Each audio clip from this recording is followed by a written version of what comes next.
In this lesson we're going to learn our first chords. A chord is a combination of three notes or more played together at the same time. The simplest chord is just strum the third, second and first strings. That's a simple E minor chord. Another example of a simple chord would be G major.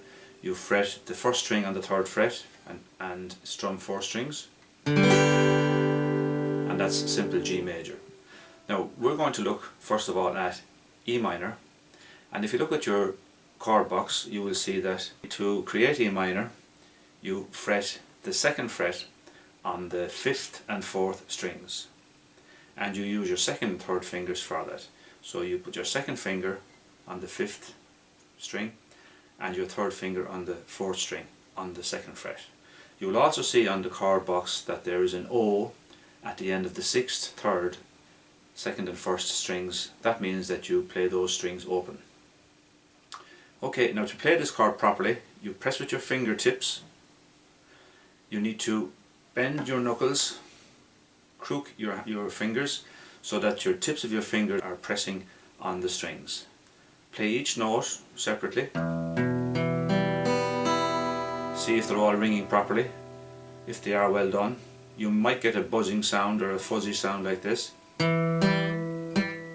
If that happens, adjust your fingertips and press harder until you get the correct sound.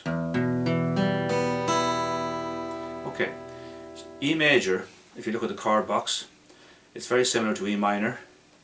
The second and third fingers stay in the same position. You put your first finger on the third string, first fret. Again, crook the finger, sound each string separately until they're ringing properly. So that's E major, E minor. The next chord we will look at is A minor. Now the shape for A minor is the same fingering shape as you use for E major, except that you play one string lower with each finger, one string closer to the floor.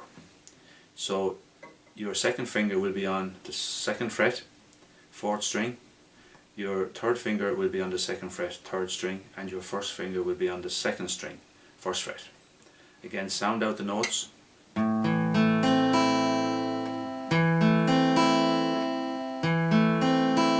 Just to make sure they're all ringing properly. And again you will see O at the end of the strings means they're open strings played here also. If there's an X at the end of a string, you do not play that string. The next chord we will look at is A major, and if you look at your chord box you will see that A major is fretted entirely on the second fret. So your first finger is on the fourth string, your second finger on the third string, and your third finger on the second string. Okay?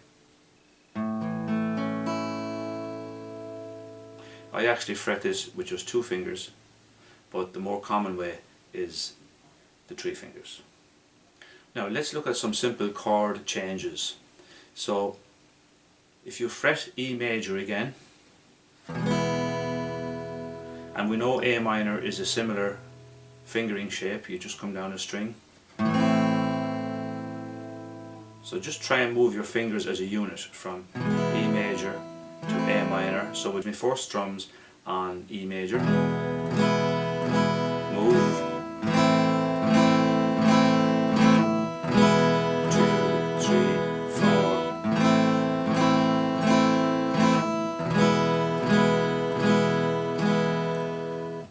Okay, you could also try moving just from E minor to A minor, 2, 3, 4.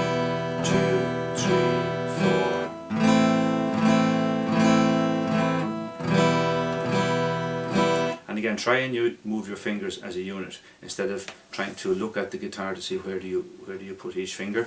If you can move the shape of your fingers is easier. And then you can move from E major to A major and different combinations.